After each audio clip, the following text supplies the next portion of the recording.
이찬희입니다.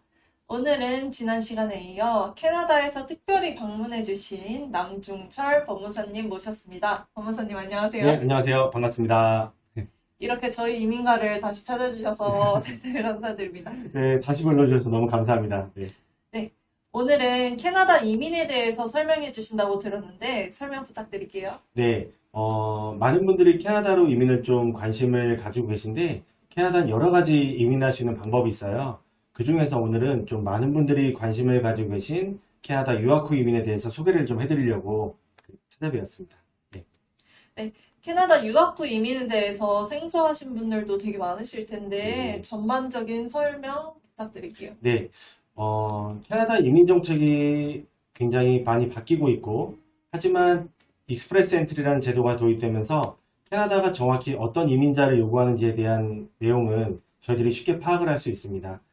캐나다에서는 더 이상 이제 투자 이민이나 또 다른 부동산 취득으로 인한 이민을 장려하지는 않고 있고요. 경제 인구, 즉 젊고 영어 잘하고 학력 경력이 좋은 젊은 인구, 이제 바로 노동력으로 쓸 수 있는 경제 인구를 이민을 받는데 초점을 맞추고 있고요. 그런 측면에 있어서 유학 후 이민이라는 방법 자체가 굉장히 인기가 있습니다. 전체적인 방법으로 볼 때 더 엄밀히 말하자면 유학 후 이민이 아니라 유학 후, 취업 후 이민, 이런 방법으로 진행이 됩니다. 그러면 왜 취업을 위한 유학을 해야 되냐라는 측면에서 봤을 때 캐나다에서 공립학교를 졸업하고 나면 2년 이상의 교육과정을 마친 후에는 3년 동안 일을 할 수 있는 포스트 그레듀에이션 워크 퍼밋이라는 3년짜리 취업비자가 발행이 되고요. 그 취업비자를 이용해서 1년 이상의 경력을 쌓았을 때 익스프레스 엔트리를 통해서 캐나다 이민을 할 수 있는 방법이 있죠. 이런 장점 때문에 많은 분들이 유학 후 이민이라는 방법을 선택을 하고 계세요. 네, 설명 잘 들었습니다. 네. 그런데 그 캐나다 유학 후 이민을 추천하시는 이유가 따로 있으세요? 네, 사실은 저 같은 경우는 독립기술 이민이라고 불리는 페더럴 스킬드 워커 프로그램을 통해서 이민을 하게 되었고요. 제가 이민을 할 당시에는 익스프레스 엔트리라는 랭킹제, 즉 상대평가가 아니라 합격 불합격 제도인 절대평가로 이제 저는 이민을 하게 되었죠. 사실은 그럴 때보다 지금은 조금 더 한국 분들한테는 불리하다라는 표현이 맞는 것 같아요. 왜냐하면 전 세계 인구로 봤을 때 한국 분들은 모국어가 영어가 아니기 때문에 영어 점수에 있어서 좀 불리한 점은 사실이거든요. 그런 측면에서 봤을 때 익스프레스 엔트리에서 경쟁력을 갖추기 위해서는 캐나다에서의 1년 경력 또는 더 많은 경력 자체가 굉장히 가점이 되게 되는데, 여기서 하나 주의해야 될 점이 있습니다. 캐나다에서 1년 경력, 즉 일을 하기 위해서는 어떻게 합법적으로 일을 할 수 있는지 워크 퍼밋이라는 그 이제 비자 스테이터스를 만드는 것이 중요한데요. 캐나다의 워크 퍼밋은 크게 두 가지로 구분하면 좋을 것 같습니다. 첫 번째는 클로즈드 워크 퍼밋이라고 불리는 고용주를 베이스로 한 취업 비자가 있을 것이고요. 두 번째는 오픈 워크 퍼밋, 즉 열려있는 워크 퍼밋이죠. 이런 두 가지로 나뉠 수가 있습니다. 첫 번째로 우리가 클로즈드 워크 퍼밋이라고 하는 것은 고용주의 스폰서를 받은, 즉 캐나다 노동허가서 LMIA를 보유한 업체에서 제공한 스폰서십을 가지고서 취업비자를 취득하기 때문에 고용주를 베이스로 한 취업비자라고 보시면 될 것 같아요.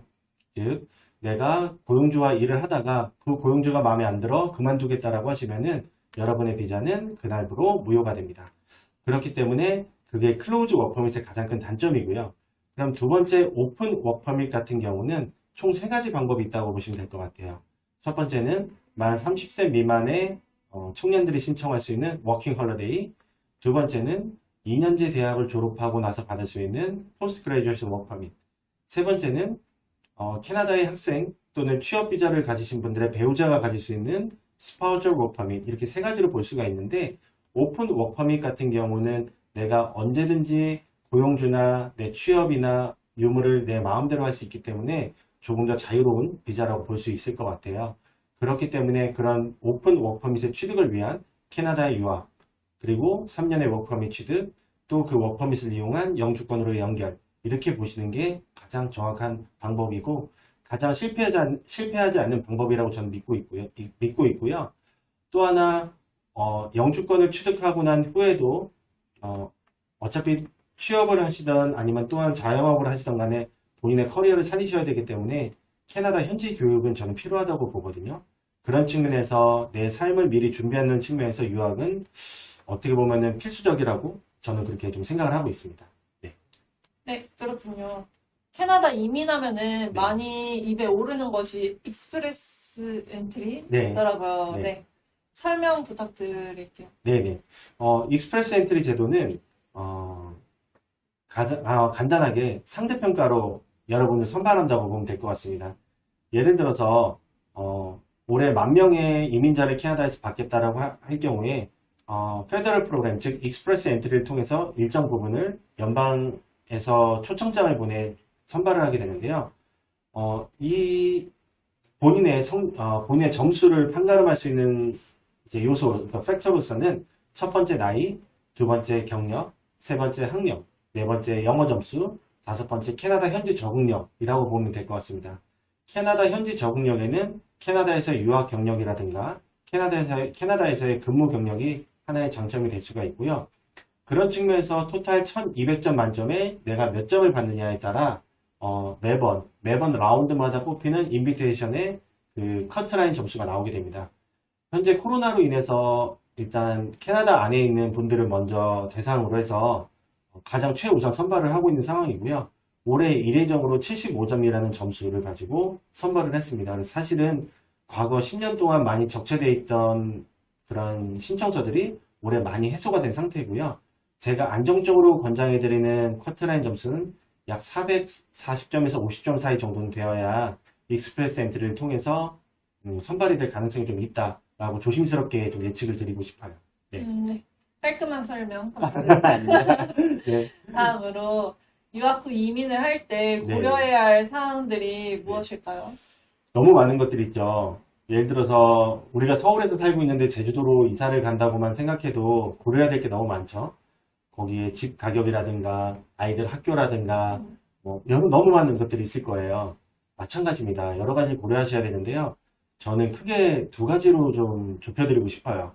첫 번째는 본인의 경제력이나 내 상황에 맞는 것도 하나의 지역이나 학교 선정의 중요한 팩터가 될 것 같고요.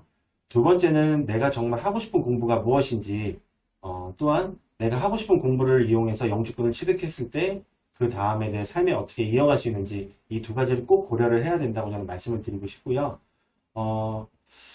캐나다는 우리나라보다 굉장히 넓은 땅덩어리에 적은 인구를 가지고 있기 때문에 인구 밀도가 굉장히 낮은 편이죠. 그래서 지역의 선정에 있어서도 굉장히 큰 차이를 보입니다. 뭐 주택 가격이라든가 아니면 아이들 학교라든가 이런 부분도 교육제도가 10개의 주가 모두 다르게 운영되고 있기 때문에 그런 부분들을 전체적으로 고려해야 되게 돼서 꼭 여러분이 인터넷이나 아니면 카더라 통신을 믿지 마시고 꼭 전문가와 상담을 해서 나에게 맞는 지역과 학교, 그다음에 프로그램을 선정하시는 게 좋을 것 같다라고 좀 추천드리고 싶어요. 네. 그리고 아까 그 네. 익스프레스 엔트리에서 나이 점수에 대해서 네. 말씀해 주셨는데 네. 많은 분들이 나이 감점 때문에 고민이 많으시더라고요. 네, 맞아요. 이런 분들께 추천하실 만한 프로그램이 따로 있으신가요? 네. 앞서 말씀드렸던 익스프레스 엔트리 프로그램은 캐나다 연방 정부에서 운영하는 프로그램으로 연방 정부에 있는 가이드라인에 따라 이제 이민자를 선발하게 되는 프로그램입니다. 하지만 캐나다는 10개의 주가 있기 때문에 각 주마다 PNP라고 부르는 Provincial Nominee Program, 즉 각 주에서 우리 주에 필요한 사람을 뽑아서 정부로 이제 리퍼럴 해주는 그런 주정부 이민 프로그램이 있습니다. 그래서 각 주마다 요구하는 선발하고자 하는 이민자에 대한 요건이 다른데요. 각 PNP, 이제 여러 가지 PNP를 보시다 보면 그 중간에 나이나 한국에서의 경력이나 학력 등을 고려하지 않는 그런 요소들을 고려하지 않는 주도 있습니다. 그렇기 때문에 그런 분들한테는 제가 좀 나이에 대한 감점을 많이 걱정하시는 분들에게는 그런 부분도 옵션으로 꼭 가져가라고 말씀을 드리고 싶고요. 사실 그런 분들한테는 사실은 제가 살고 있는 알버타주, 저는 캘거리라는 도시에 살고 있고 알버타주에 살고 있는데 저희 알버타주에서 운영하고 있는 AINP라고 하는 주정부 프로그램이 있어요. 저는 이 프로그램을 조금 더 추천을 드리고 싶습니다. 간단히 말씀드리면 AINP 프로그램은 두 가지, 총 세 가지 스트림이긴 하지만 현실적으로 두 가지라고 보시면 될 것 같아요. 첫 번째는 AOS라는 프로그램인데요. AOSA 프로그램은 정말 단순합니다. 첫 번째, 캐나다 알버타주에서 학교를 졸업했을 것. 두 번째, 알버타에서 합법적인 취업비자, 포스트그레이주얼 워커밋을 가지고 있을 것. 세 번째, IELTS 4.5에서 5.0의 수준. 네 번째, 캐나다에서의 경력 6개월. 알버타주에서의 근무 경력 6개월. 이 네 가지 요소만 평가하기 때문에 나이라든가 한국에서의 학력 또는 경력은 전혀 고려하지 않습니다. 그래서 나이 감점 때문에 고려하시는 분들은 이 프로그램도 저는 추천을 드리고 싶고요. 두 번째는 알버타 익스프레스 엔트리라는 프로그램이 있는데, 익스프레스 엔트리 프로파일을 생성해서 올라갈 때 내가 나중에 이민을 해서 거주하고 싶은 지역이 알버타라는 것을 지정을 하게 되면은 알버타 주정부에서 그 익스프레스 엔트리 프로파일을 보다가 300점 이상인 사람들을 대상으로 NOI라고 하는 의향서를 보내게 됩니다. 그 의향서를 받고 서류를 제출한 다음에 알버타로부터 노미네이션이 될 경우에는 플러스 600점이 가산점이 되게 되죠. 자, 아까 제가 말씀드렸던 450점의 커트라인이 안정선입니다 라고 말씀드렸던 건 연방 프로그램이고요. PNP 같은 경우에는 최근에 700점 정도 커트라인이 나오고 있어요. 즉 주정부에서 600점이 가산점이 주어진다고 라고 봤을 때 내 점수가 100점만 넘으면 되는 아주 심플한 프로그램이 있습니다. 그래서 나이에 대한 고민이 있으신 분들은 한번 제가 살고 있는 알버타주 AIMP 프로그램도 고려해 보셨으면 좋겠습니다. 네. 네, 그러면은 네. 유학 후 이민할 때 네. 남 법무사님께서 네. 추천하시는 학교가 따로 있으세요? 정말 공립학교 시스템이 잘 되어 있거든요. 그래서 제가 특정 학교를 추천하는 게 말이 맞을지 모르겠는데, 어떻게 보면 한국 분들한테는 조금 더 적합한 요구사항이랑 좀 많이 맞는 학교들이 좀 있을 것 같아요. 가장 많이 가시는 온타리오주 같은 경우에는 GTA, 그러니까 토론토 도심 안쪽에 센티넬 컬리지, 세네카 컬리지, 조지 브라운 컬리지, 워낙 많은 분들이 또 오시고 또 많은 학생들이 좋은 커리어를 가지고서 졸업을 해서 잘 정착한 학교들이 또 있고요. GTA 외곽 쪽으로 보신다면은 페이샤 컬리지, 코네스토가, 나이아가라 컬리지, 이쪽 학교들도 굉장히 좀 추천을 드리고 싶습니다. 아까 제가 말씀드렸던 AIMP 프로그램으로 오신다라고 하신다면 제가 살고 있는 알버타주, 캘거리에 있는 세이트나 보우밸리 컬리지, 그다음에 에드먼튼에 있는 놀캐스트 컬리지, 네이트, 그다음에 약간 경제적인 사정 때문에 좀 낮은 집값을 원한다, 그리고 한국 사람 비중이 적은 중소도시를 원한다라고 하신다면 레스트브리지 컬리지나 또는 레이클랜드 컬리지, 이런 학교들 좀 추천드리고 싶고요. BC주 같은 경우에는 밴쿠버에 있는 BCIT, 또는 또 나 역시 뭐 좀 중소도시에서 한국 사람 없는 데서 좀 경험이나 학업을 하고 싶다라고 하신다면 북쪽에 있는 프린스 조지에 있는 뉴칼레도니아 컬리지, 요 정도 학교를 저는 추천드리고 싶고요. 만약에 캐나다에서 MBA를 통한 유학 후 이민들 고려하신다고 하신다면 밴쿠버에 위치한 UCW라는 학교를 저는 좀 많이 추천을 좀 드리고 싶습니다. 네. 네, 그러면 마지막으로 캐나다 유학 후 이민을 준비하시는 분들께 네. 한 말씀 부탁드릴게요. 사실 유학 후 이민이라는 것을 고려할 때 많은 분들이 고민하시는 것 중에 하나가, 제가 2년을 공부하고 나서 또 경력을 쌓아서 영주권을 신청하게 되면 시간이 오래 걸린다고 보통 생각을 하세요. 하지만 여러분의 캐나다에서 학력은 그 나라에서 살아가기 위해 어차피 필요한 거고요. 저는 그 단계를 영주권을 준비하면서 내 커리어를 준비하는 동시에 활용할 수 있는 중요한 2년이라고 생각을 합니다. 그래서 지난 시간에 말씀드렸던 것처럼 준비 자체는 좀 차근차근히 하셨으면 좋겠고요. 또한 영어가 준비되지 않으신 분들은 오셔서 100% 실패하세요. 요령은 없습니다. 같이 단계별로 밟아서 오시고, 아까 말씀드렸던 학교나 지역, 또 내 앞으로의 플랜, 같이 동반하는 자녀들에 대한 교육에 대한 부분, 여러 가지가 고려할 게 있으시거든요.